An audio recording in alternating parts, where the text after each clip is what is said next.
Bonjour. Bonjour à tous et à toutes. Je suis le Père Daniel.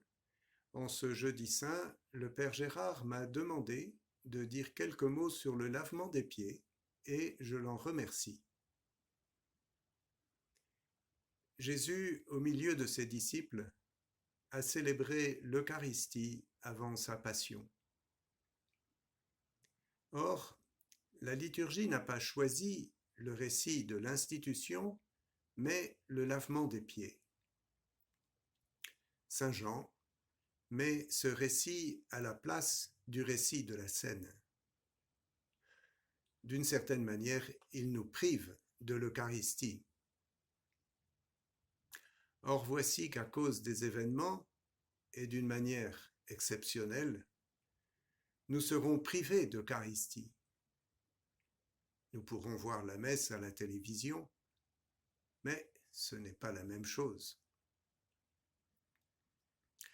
Saint Jean, en ne nous donnant pas l'Eucharistie, trace un chemin formidable. Voici comment. Cette privation est d'abord une douleur. Il est bon de la ressentir.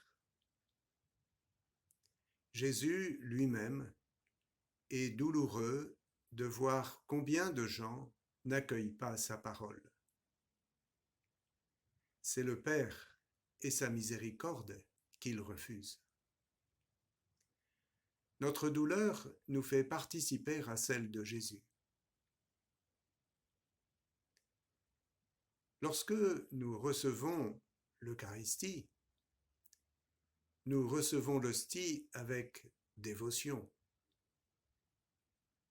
Jésus, tu as donné ta vie pour moi, pour nous, pour le pardon de nos péchés. Tu nous rends la vie. Merci. Voici maintenant le chemin tracé par Saint Jean. Ce n'est pas suffisant de recevoir l'hostie, même pieusement. Il faut que ma vie, que nos vies deviennent eucharistiques, c'est-à-dire qu'elles soient données, comme Jésus donne la sienne, par amour. Alors, nous devenons d'autres Christ pour les hommes d'aujourd'hui. Comment faire? En lavant les pieds de ceux qui nous sont proches, de nos frères.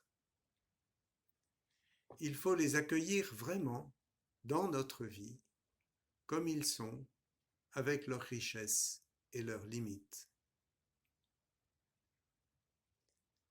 Faites cet exercice. Fermez les yeux, accueillez Jésus et son cœur dans votre cœur. Laissez-le prendre possession de vous, de tout votre être.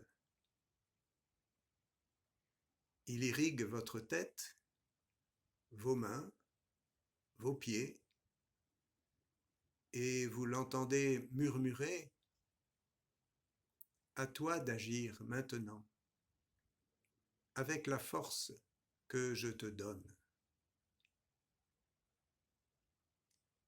Vous restez là, en silence, pour recevoir sa force dans votre faiblesse. Et au milieu de la douleur de la privation, vous laissez Jésus vous inonder de sa joie. Les disciples ne seront pas tout de suite prêts à vivre cela. Ce sera après la résurrection et la Pentecôte. Mais la parole de Jésus est semée profondément en eux. Elle va germer en secret et un jour porter du fruit, beaucoup de fruits. Qu'il en soit de même pour nous tous. Bonne fête de l'Eucharistie.